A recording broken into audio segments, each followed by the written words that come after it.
fortunate to be a part of so many. But this season, it really ranks right up there, just given that no one expected us to be here this year. Off season, we had a lot of questions, 9 new players. We lost 87% of our offense. So just extremely proud of our staff and our team for buying in and trusting the process. Obviously, we're led by All-American Diamond Miller, but again, it goes to show when a team is just unselfish and plays with great chemistry, great things can happen. We understand Notre Dame, 2 teams that are really familiar with one another. We played each other back in December, and neither team is really the same. When you look at the dynamics, Notre Dame's going to want an inside-out type of game, and for us, it's kind of more on the perimeter or 5-out. But we're very, very excited about the matchup for tomorrow. Starting right here on the right. Hey, Brenda. Kareem Copeland, Washington Post. You touched on it right there.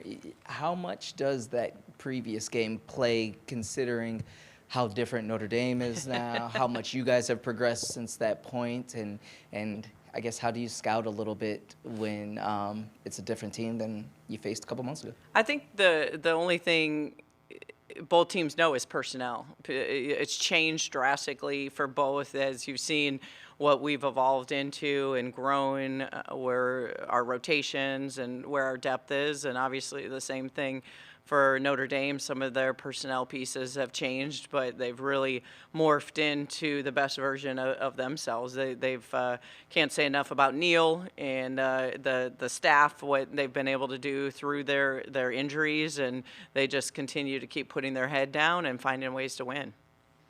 Right here down front. Yeah, Mitchell Northam filling in with the Baltimore Banner. Abby Myers was a great player last year in Princeton, but some of her numbers are even better this year under y'all, and you've asked her to do a little bit of different things. How she kind of changed as a player, grown as a player, helped y'all out? Well, we really were fortunate to be able to get a player like Abby to come back home and to gain that experience, and that leadership has been huge. She's another dynamic scorer for us, so it takes some of that pressure off of Diamond to have more scorers. But her game defensively has really grown. She's understanding shot selection, being efficient, and rebounding the basketball. So all the intangibles as well that we really need. Pete, right here on the right. Pete Iacobelli, Associated Press. Brenda, you talked about how gratifying it is to be back after what you guys went through. How quickly did it all come together for you guys? Was it a process over these few months? Did it happen in November? How did that unfold? It was a huge journey. I pinpoint that it started when we had a team retreat back in September with all the new faces and the team bonding that we needed to do on the court. If you watched us in November and December, it wasn't pretty. It took a lot of games, and with a really second toughest schedule in the country that was built for players that were no longer with us. So they trusted the process, but really I would say it started clicking in conference play. The Big Ten really prepared us for those games to prepare us for now. Got a question on Zoom. Go ahead, Christopher. Hey, this is Chris Seidel from Radio in Baltimore. Coach Freese, congratulations on making it to the Sweet 16. You played Notre Dame earlier in the year. What do they look like now on paper or in video? Are they totally different from the way you played them back in, let's say, December? They really are. When you lose 2 elite level guards like they did with Miles and Mabry and 2 starters.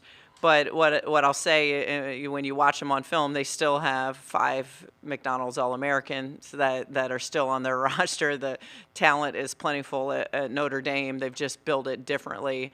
Westbeld, is playing really, really well. They've moved her out to the perimeter. They've got just great size. They're trying to pound it inside and use that ability with their size and their rebounding. So they've just done a tremendous job just building it differently through the adversity that they've faced. Right here in the middle. Yeah, M.A. Vopel, ESPN.com. Coach, if I could ask you sort of 2 things on transferring. Lynn Roberts was in here yesterday talking about how it's difficult because the recruiting process of regular players and transfers one maybe years and the other maybe weeks. And as somebody who is known as such a great recruiter, how have you adjusted to that?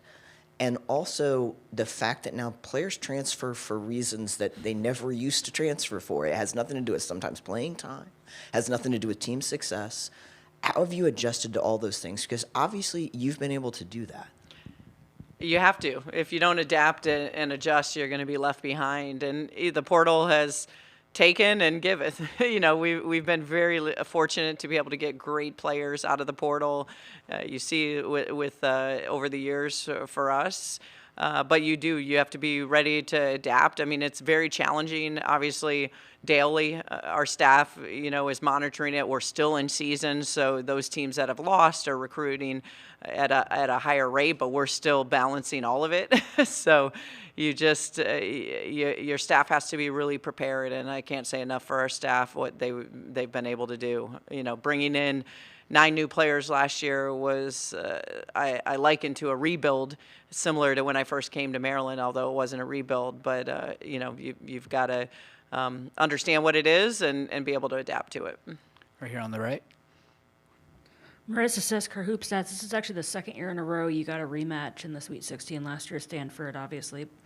Unfortunately, not the result you wanted, but in your regular season game against them, you lost by double digits and you were able to shrink it. So I guess bigger picture question, maybe not this year with Miles out, but do rematches help, just having that tape?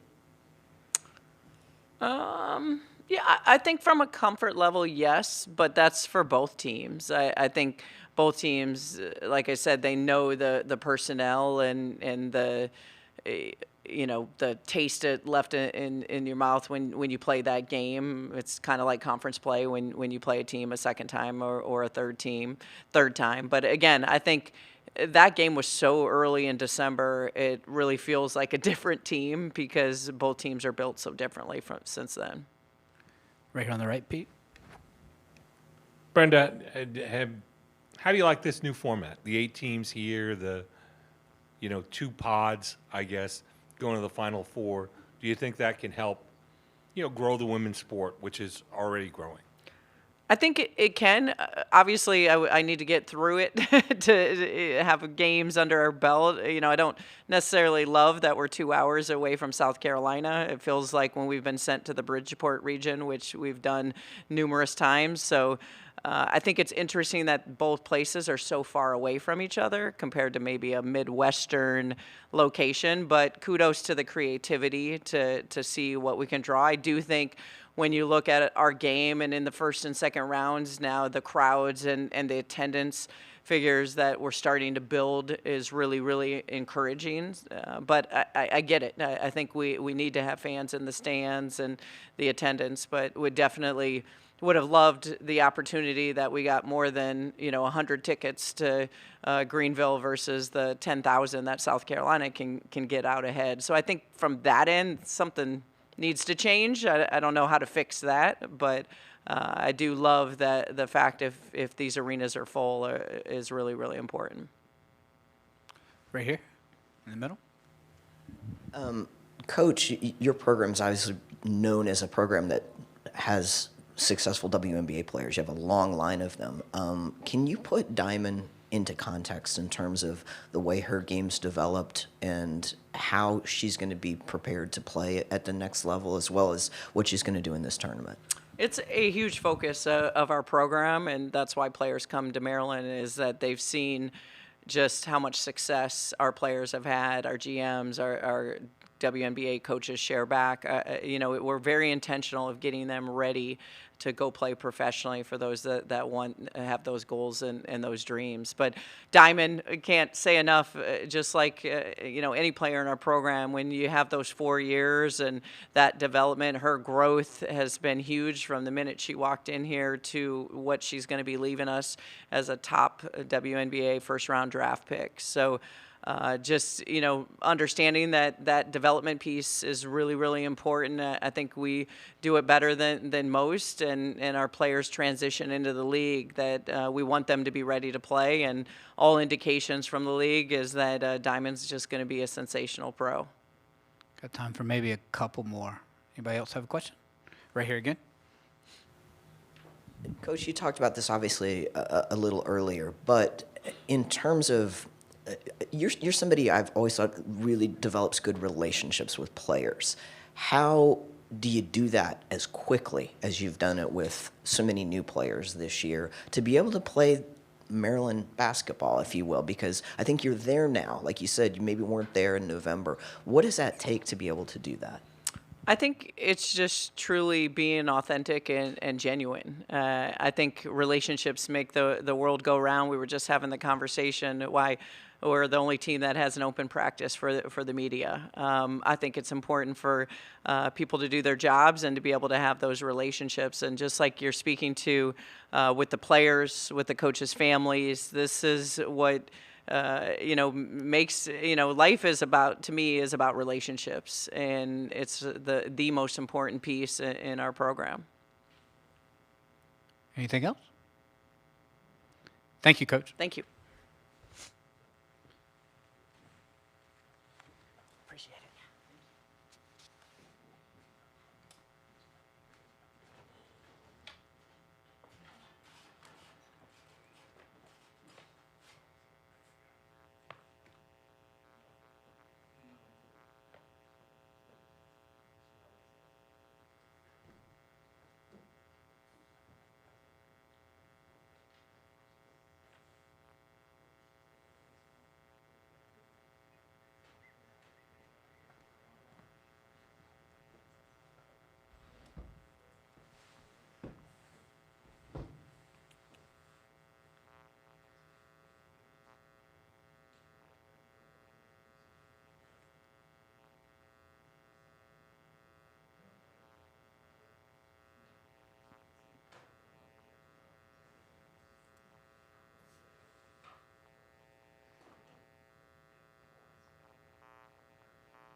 Again, as a reminder, the Maryland Open Locker Room media available from 10:10 to 10:40. That's 10:10 to 10:40. In just a minute, we'll have the Maryland student athletes in here.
Maryland student athletes are on their way, so if you can start heading into the media interview area, they are on their way.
How are y'all? I'm good. Good. Hey, obviously stood by your name. As a reminder, make sure to silence your cell phone. No flash photography, and obviously no live video streaming as well. Those on Zoom, make sure to raise your hand. We'll try to get you in as well. We're lucky enough to be joined by Maryland student athletes at this time. We'll open it up for questions. First one here on the right. Hey, what's up, y'all? Kareem Copeland, Washington Post. I'm going to start with diving. This is third trip to the Sweet 16. Is there anything from past seasons that you lean back on, that you've learned about the process, that you've learned about the environment, anything that you can draw on that becomes applicable for this week? I think when you just come to the Sweet 16, everybody's good, You're going to play top competition. It's just how you compose all the trials, the game holds. I mean, sometimes they can have a 10-0 run. What do you do with that? You know what I'm saying? And the margin of error is also very slim. And this is the part of the year where execution matters. So we're definitely going to have to make sure we have good execution, but it should be a lot of fun. We got to enjoy the atmosphere and just have fun. Right here, down low. Yeah, Mitchell Northam filling in with the Baltimore Banner. Abby, I assume that one of the reasons why you came home to Maryland was to have a deep run in March, or have the opportunity to. Am I right about that? And if so, how gratifying is it to kind of be at this stage? Yeah, no, you're definitely right. I think, just Maryland's a legendary, successful, high-achieving program with great players and a great coaching staff. And it definitely was factored in when I was making my decision. For me, I could never get past the second round. So to make it to the Sweet 16 alongside talented, women is super, super special. But, it's gratifying. But at the end of the day, we're not done. We're not finished. I know that for many, they can't get past the Sweet 16. But this year is we're going to try and make that a different story. Questions right here on the right. Marissa Sisker, Hoop Stats, you guys obviously saw them in December. They look a little different, but is it helpful, even with that, to have the rematch tape and have seen them live? Yeah, I definitely think it's good for us to have played them before, kind of get a feel for what they're going to throw at us. In March, everyone catches you off surprise because you've been in conference play. You know what everyone's running. Now you're trying to figure out how to scout people again. So I think it's just good that we've played them. We got a good feel for who they are and what they can do as players. Back here on the right. Kareem Copeland, Washington Post. This is for you, Shai. Obviously, this time around, much bigger role. Much, your fingerprints are on the game a lot more than last year. What's this run been like for you personally? Just with a much bigger role than you had last year. I'd say joyful. Like, I've enjoyed my year this year. I mean, the company, the teammates, the coaches, like everything about this year has just been so much fun. Honestly, don't want it to end. So it's just I've just had so much fun this year, and I think that's the biggest difference from last year to this year. Right here in the middle.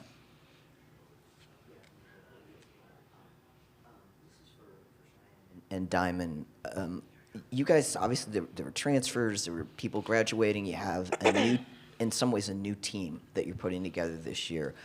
Can you talk about what the growth has been like for, the two of you who are sort of staples on this team and being able to help the growth of this team? Diamond, you go ahead and start.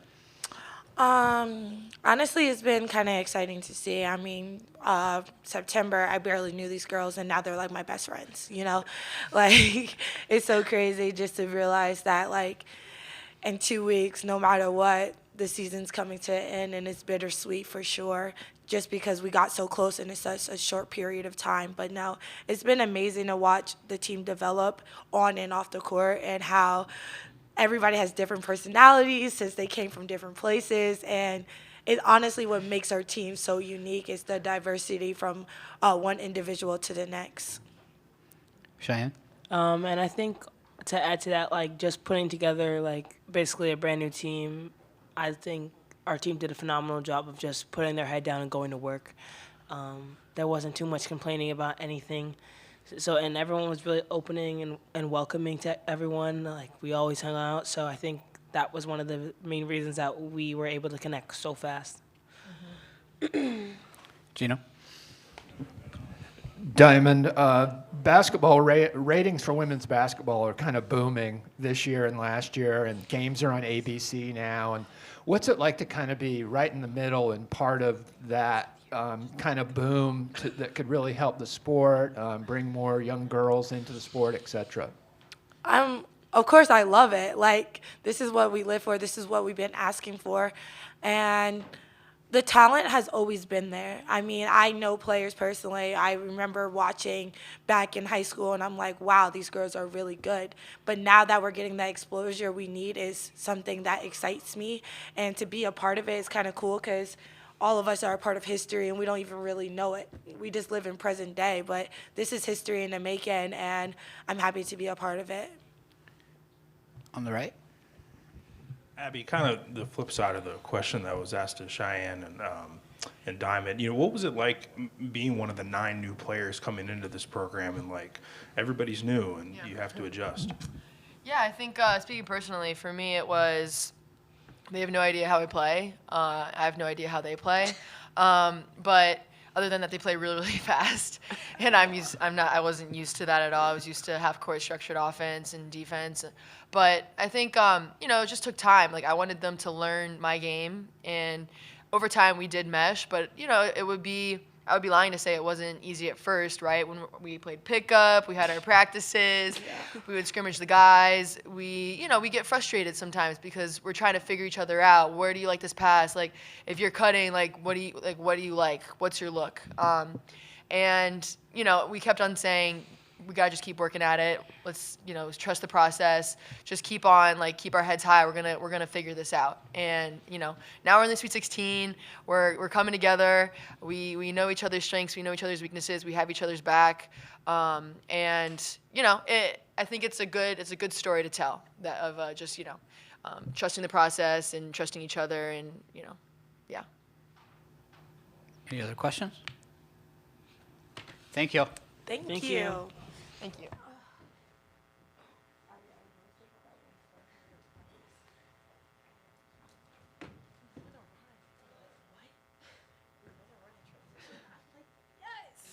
Thank you. No, literally, it was like before practice. I was like, wait, why did you just slow down?